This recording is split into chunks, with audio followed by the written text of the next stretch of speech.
हैं, बोले हम चांद पे प्लॉट दिला देंगे, आपको 15 लाख अकाउंट में पहुंचा देंगे, कितने करोड़ नौकरी दे देंगे।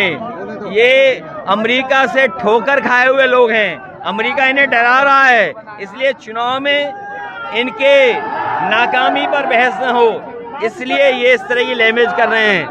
इस बीजेपी में बड़े बड़े गप्पू हैं और उनके चप्पू हैं हमारे। उन्होंने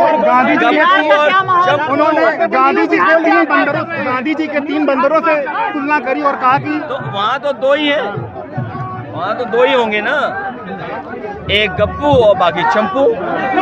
रघुनाथपुर की जनता से क्या गप्पू और चंपू से बिहार बचाओ।